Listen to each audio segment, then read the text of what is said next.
Además de estas células de la glándula tiroides, llamadas células foliculares, encargadas de la síntesis de T3 y T4, los folículos tiroideos tienen otras células, llamadas células parafoliculares.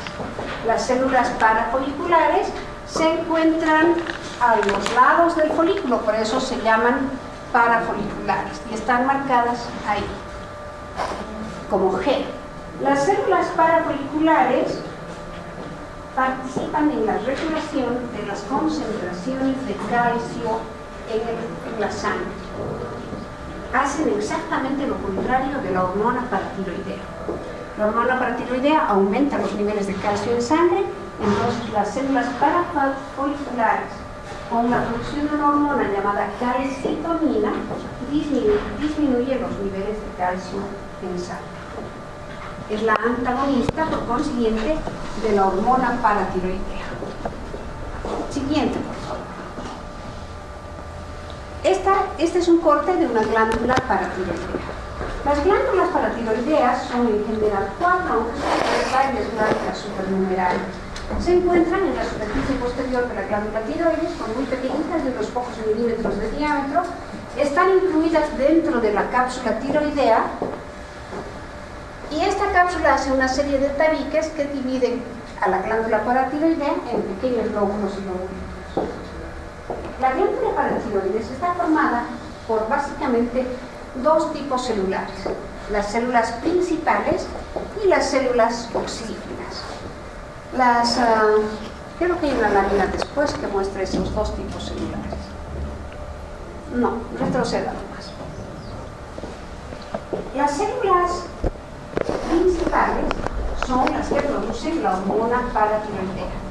Las células oxígenas aparentemente solamente son células de reposo una vez que se ha eliminado la secreción de hormona paratiroidea. ¿Cómo trabaja esta hormona? Esta hormona no tiene un factor de regulación a nivel de la hipófisis ni del hipotálamo. Se regula solo en relación a las concentraciones de calcio sérico, es decir, del calcio de la sangre. Cuando las concentraciones de calcio en la sangre bajan, estas células son capaces de reconocer esa bajada del calcio en la sangre y actúan liberando hormona paratiroidea. La hormona paratiroidea viaja por la sangre y se dirige a varios lugares. Uno de los lugares es el tejido óseo, donde se une a los osteoblastos. ¿Para qué serían los osteoblastos? ¿Se acuerdan?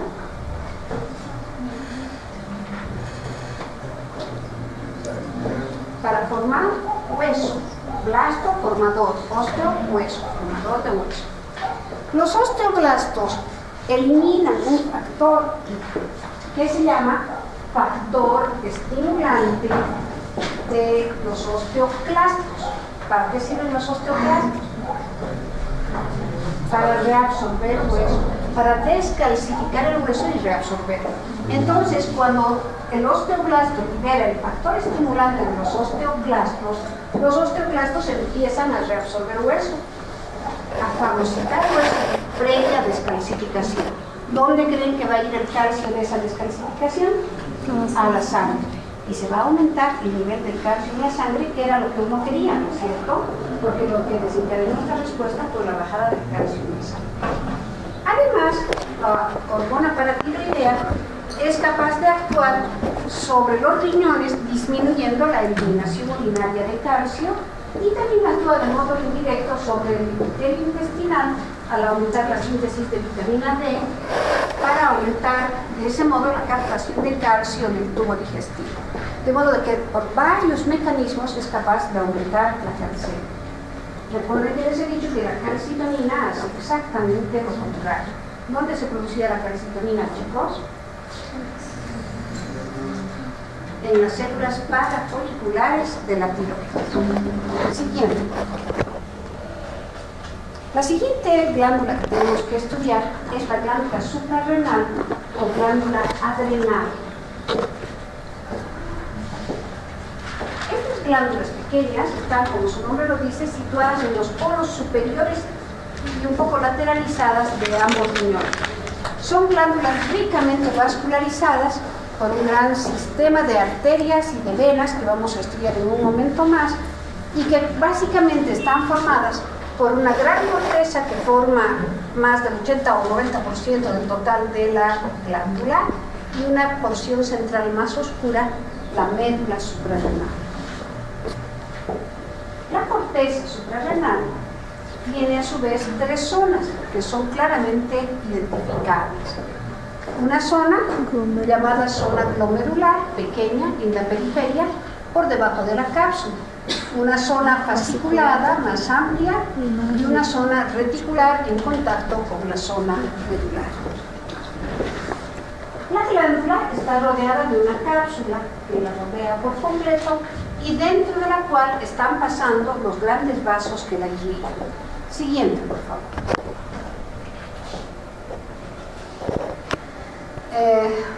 Siguiente, por favor, no vamos a hablar de embriología. El sistema de irrigación de la suprarrenal parte de varias ramas. Por ejemplo, de la rama de la diafragmática inferior sale la suprarrenal superior, de la aorta la suprarrenal media y de la renal la suprarrenal inferior. De todos modos, todas ellas forman unas arterias que discurren por la cápsula y se llaman arterias capsulares. Las arterias capsulares dan lugar a unas arterias corticales cortas que forman un lecho capilar en la zona glomerular de la corteza suprarrenal. Luego este lecho capilar da lugar a unos capilares sinusoidales que pasan por la zona fasciculada y hacen un plexo capilar secundario en la zona reticular y en la médula suprarrenal antes de desembocar en la vena medular. Pero además existen unas arterias corticales largas que atraviesan toda la corteza para formar un plexo capilar primario a nivel de la médula. De modo que la médula tiene una doble irrigación, una irrigación por los plexos capilares primarios de las arterias corticales largas y una irrigación por el plexo capilar secundario de las arterias corticales cortas. Siguiente. Cuando se observan las estructuras relacionadas con la corteza y la médula, se observan estas tres zonas que cumplen funciones diferentes y que están controladas de modo diferente. La primera zona es la zona glomerulosa o glomerular. Se llama así porque las células están girando sobre sí mismas, imitando en su estructura a los glomérulos renales. Están formadas las células de la zona glomerular por unas células secretoras de mineralocorticoides. El principal mineralocorticoide es la aldosterona. Las células trabajan bajo el control del sistema renina-angiotensina-aldosterona y no obedecen al control de la hipófisis, sino al sistema renina-angiotensina-aldosterona, que tiene que ver con las concentraciones séricas, o sea, en el suero, de sodio. Cuando el sodio plasmático desciende por cualquier motivo, se activa el sistema renina-angiotensina-aldosterona por un mecanismo que vamos a estudiar cuando estemos viendo el riñón, y de ese modo se produce aldosterona en la zona glomerular de la corteza suprarrenal. La aldosterona va a trabajar en los tubos contorneados cristales del riñón para retener sodio. Era lo que estaba fallando, el sodio que había bajado a nivel sérico. La zona fasciculada forma cordones de células que van paralelos a los capilares sinusoidales que van a formar el plexo capilar secundario de la zona reticular y de la zona medular, como hemos dicho rato antes. Estas células son grandes células con un aspecto vacuolado en su citoplasma que hace que se las denomine como espongiocitos. Las células de la zona fasciculada están bajo el control de la hipófisis, gracias a la hormona adrenocorticotrofa o ACTH. Hace un momento, cuando hablábamos de tiroides, dijimos que la hormona adreno, de adrenal, de glándula adrenal, córtico, de corteza, tropa, estimula la producción de la corteza adrenal, hormona que estimula el su estrofismo, ¿verdad? La producción de la corteza adrenal. ¿En qué zona? En la zona fasciculada. ¿Esto dónde se produce? En la hipófisis. ¿En qué parte de la hipófisis? En la pars distalis. En la pars distalis. Bajo una regulación de la eminencia media. ¿Cómo se llamaba eso? Hormona reguladora de la hormona adrenocórtico-tropa. La ACTH que sale de la hipófisis bajo el estímulo de la media y el hipotálamo va a trabajar sobre estas células fasciculadas para producir un conjunto de hormonas que se llaman glucocorticoides. Los glucocorticoides tienen sus principales representantes en el cortisol y la cortisona, que se eliminan de estas células, los espongiocitos, y van a la sangre. Los corticoides, el cortisol y la cortisona, son poderosos antiinflamatorios naturales. Inhiben las respuestas inflamatorias, inhiben la maduración de las células de los linfocitos de tipo B y T y disminuyen por consiguiente las defensas. Disminuyen la producción de metabolitos mediadores de la inflamación, de sustancias químicas mediadoras de la inflamación, y además favorecen el metabolismo de los hidratos de carbono, de las proteínas y de los leucocitos. La tercera zona de la corteza es la zona reticular. Las células de la zona reticular, que es relativamente pequeña, forman una serie de cordones que se entretraban entre sí como formando redes, de ahí que se llame reticular, redes, ¿no? Estas células forman unos precursores androgénicos, la epiandrostenediona y la androsterona, dos sustancias químicas que son precursores de la testosterona. Sin embargo, en condiciones normales, estos débiles andrógenos que se forman en esta zona no ejercen ninguna acción sobre la maduración sexual de los individuos y se producen tanto en varones como en mujeres, sin mayor importancia, porque la testosterona en sí misma se forma, como ustedes saben, en los testículos. Solamente se nota su producción a nivel de esta zona cuando hay, por ejemplo, tumores hiperfuncionantes de la zona reticular de la corteza adrenal. Por ejemplo, una mujer. Entonces, si una mujer tiene un tumor de la zona reticular de la corteza suprarrenal, va a producir excesiva cantidad de precursores androgénicos y va a empezar a tener características sexuales masculinas, ¿no? Tal vez tenga la voz más gruesa, le salga más vello facial, empieza a tener más masa muscular y menos tejido adiposo, como es lo característico de las mujeres. Pero en condiciones normales, la cantidad de precursores andrógenos que aquí se producen no ejerce ningún efecto fisiológico importante. La médula suprarrenal. La médula suprarrenal es un conjunto de células que son una transición entre células endocrinas y células nerviosas. Se dice que las células de la médula suprarrenal son en realidad neuronas postganglionares del sistema nervioso simpático autónomo.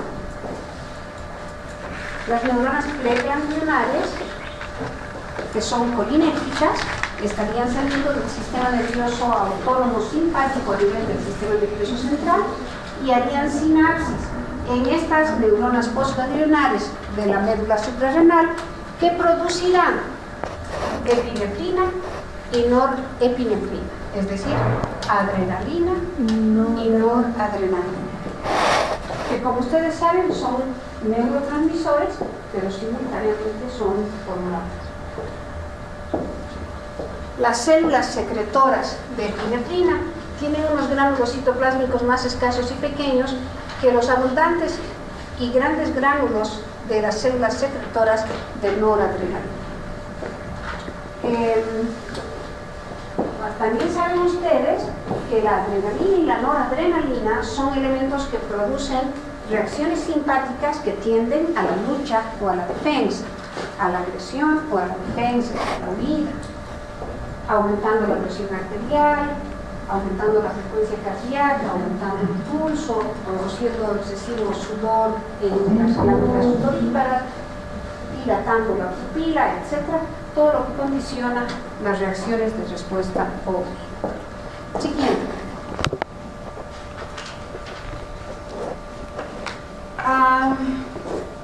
Una ampliación de esas células. Siguiente, por favor. Una ampliación de las células de la zona glomerular y de la zona fasciculada. Ahí está empezando un poquito la zona reticular. Siguiente, por favor. Y una visión de la última parte de la zona fasciculada, la zona reticular y la zona de la médula, que se sitúa alrededor de la vena central de las glándulas suprarrenales. Siguiente. Las células de la zona fasciculada, les había dicho yo que tienen una gran cantidad de estas estructuras en su citoplasma, que son una especie de vesículas que le dan un aspecto de esponja a la célula. Por eso se las llama espongiocitos. ¿Para qué sirven esas células? ¿Se acuerdan?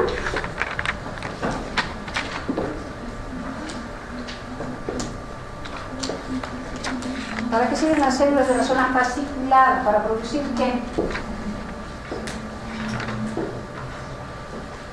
Glucocorticoides. Trabajan bajo el estímulo de la ACTH para producir cortisol y cortisol. Siguiente. Ahí está una fotomicrografía de esa zona. ¿Sí? Zona fascicular. Esos son los espongiocitos. Los vasos sanguíneos que ven entre células y células son los capilares sinusoidales que están conectando el plexo capilar superficial de la zona glomerular, aquí por debajo de la cápsula, y el plexo capilar profundo de la zona reticular y de la zona medular de la suprarrenal. ¿Para qué servía la zona glomerular? Creo que no están en la clase, están ahí nomás sentados. Para producir aldosterona. ¿Para qué sirve el aldosterona?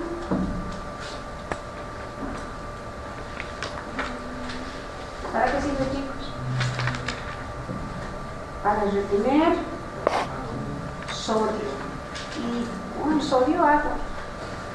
¿Sí? Pero sobre todo tiene sodio a nivel de los tubos contorneados distales.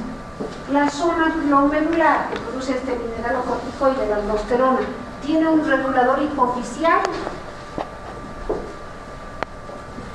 No tiene. ¿Quién le regula entonces?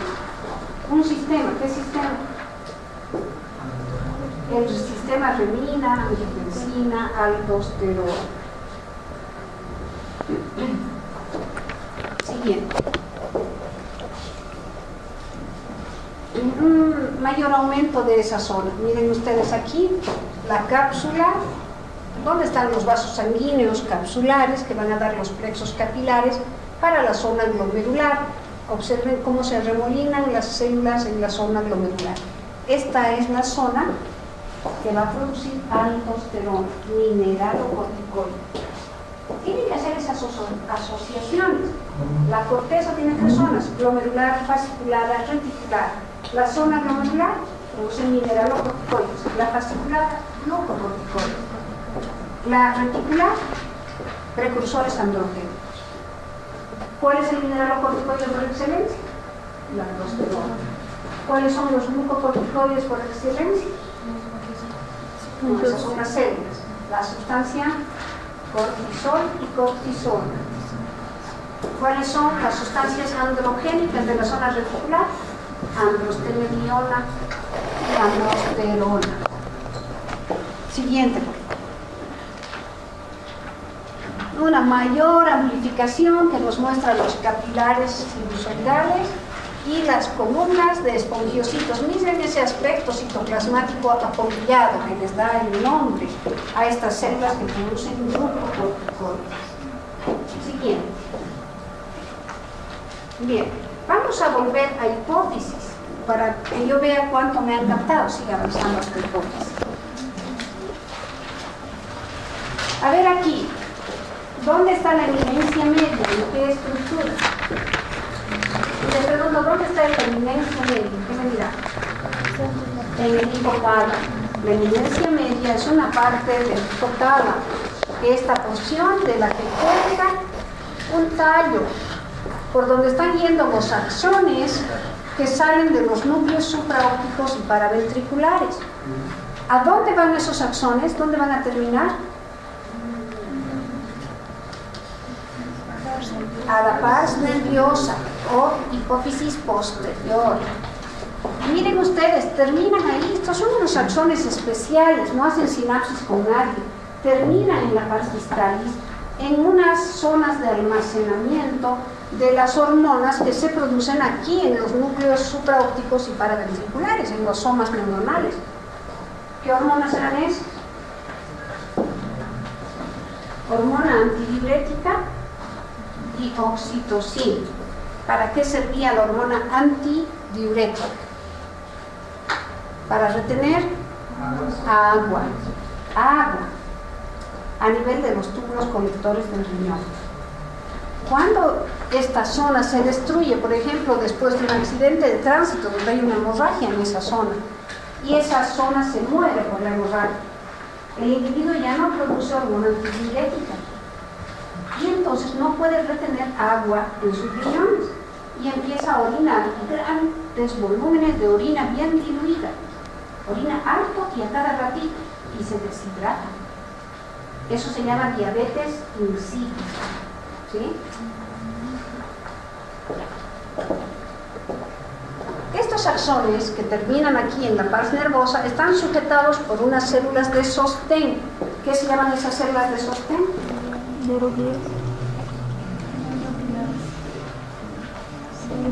Le dan el nombre a la glándula. Pituicitos. Los pituicitos, por eso se llama pituitaria o hipófisis. La hormona antidiurética y la oxitocina, la otra hormona que se produce en los núcleos supraópticos y paraventriculares, se almacena en esta zona, en unos cuerpos. ¿Qué se llaman esos cuerpos?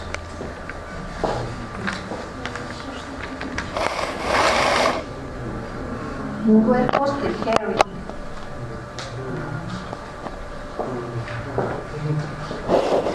Estas cavidades quísticas de la pars intermedia son resabios de una estructura embriológica. ¿Qué estructura embriológica?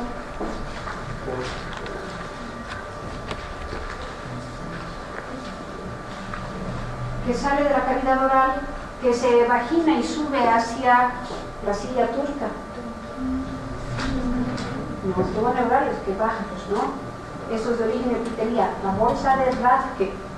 La bolsa de Rathke sube de la cavidad oral hacia la silla turca para dar lugar a la hipófisis anterior, y sus resabios son estas cavidades quísticas de la pars intermedia. ¿Cómo se llama la parte de la hipófisis anterior que rodea el infundíbulo como un manguito? Pars tuberalis o pars tuberalis es esta. ¿Y cómo se llama el mayor volumen de la hipófisis anterior o adenohipófisis? Parasital. ¿Qué tipo de células encontramos ahí desde el punto de vista de la función? Cromófilas y cromófobas. Las cromófilas pueden ser de dos clases. ¿Cuáles son? Acidófilas y basófilas. Las acidófilas producen hormona del crecimiento. La hormona del crecimiento actúa sobre los cartílagos de crecimiento de los huesos, permitiendo que aumentemos de estatura. Y la hormona mamotrofa o prolactina actúa sobre las mamas, que estimulan el crecimiento de las mamas y la lactancia después del embarazo y el parto. Esta hormona mamotrofa Tal vez es la única que tiene un factor inhibidor de la prolactina en lugar de factores estimuladores que se producen en la eminencia renal. Esto tiene un inhibidor. Siguiente, por favor.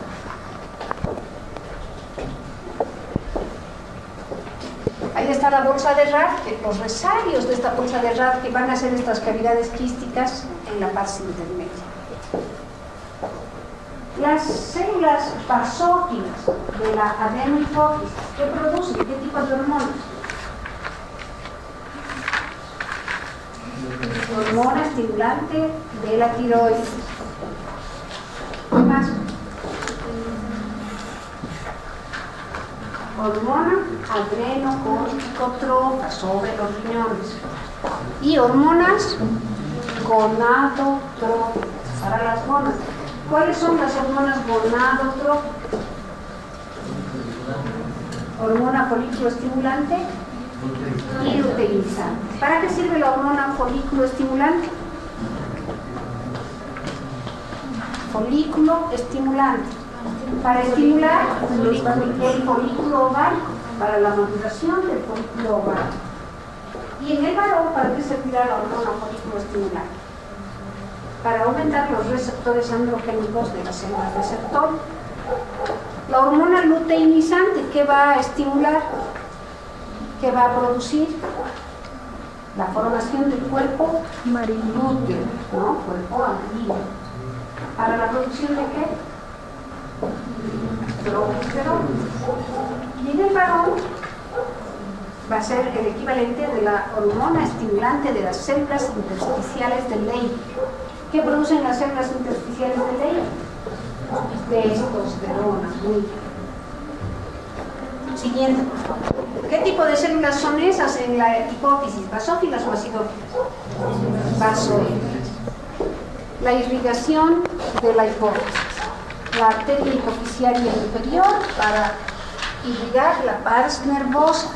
La arteria hipofisiaria superior para irrigar la eminencia media. ¿Cuál de las dos da los plexos primarios y secundarios que irrigan la eminencia media y la pars distal?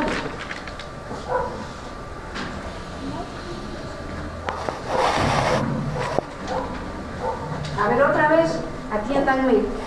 Hay dos arterias. La arteria hipofisiaria inferior que irriga la pars nervosa y la hipofisiaria superior que irriga la eminencia media. ¿Cuál de las dos da el plexo capilar primario en la eminencia media y el plexo capilar secundario en la pars distalis? La superior. Y ella es la que forma este sistema llamado sistema porta hipofisiario, en el que un sistema de vasos sanguíneos está interpuesto entre dos lechos capilares que ayudan a la regulación de la adenohipófisis por las hormonas de la eminencia media, que son los factores reguladores de las células que se liberan aquí. Por ejemplo, si aquí se produce ACTH, ¿cómo se va a llamar la hormona que se produce aquí y que controla el ACTH?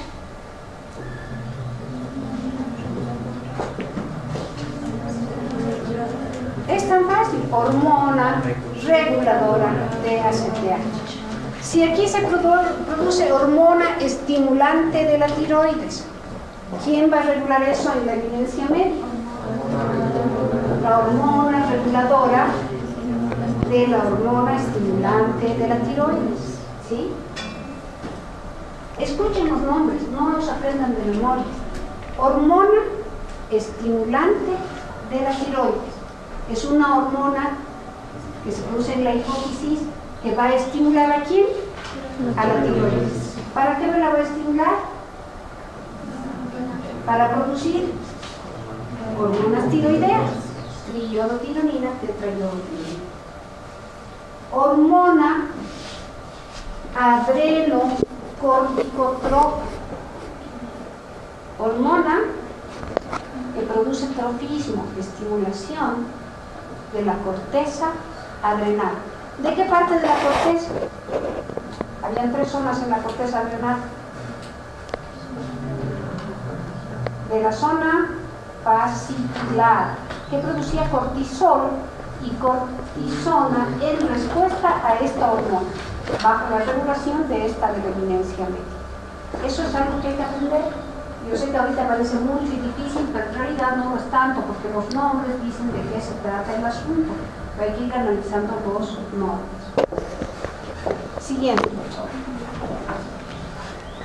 Ahí está el ejemplo de la regulación de la producción de T3 y de T4 por la glándula tiroides.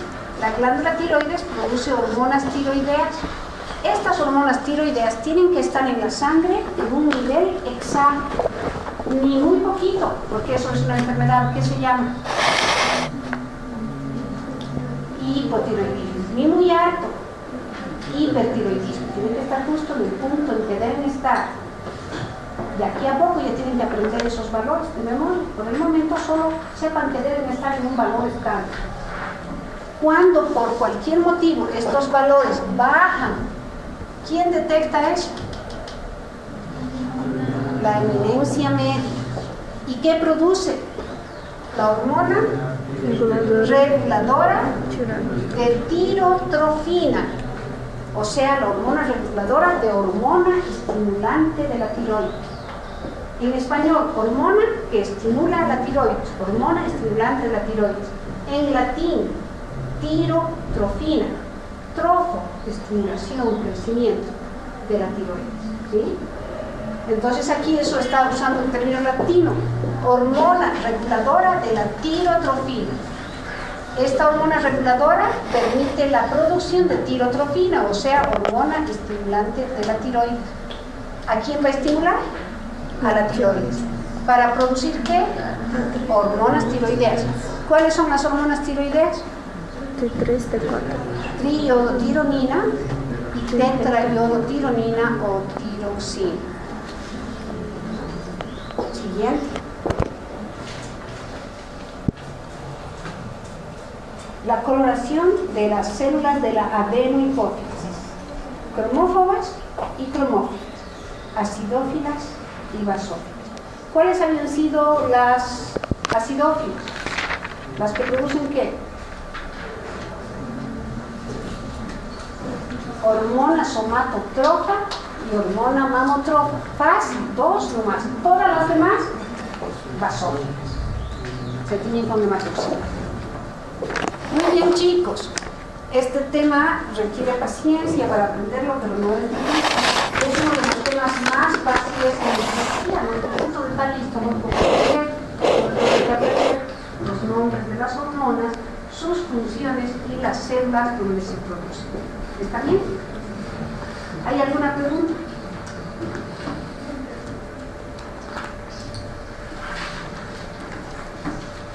Nos vemos entonces en la siguiente clase.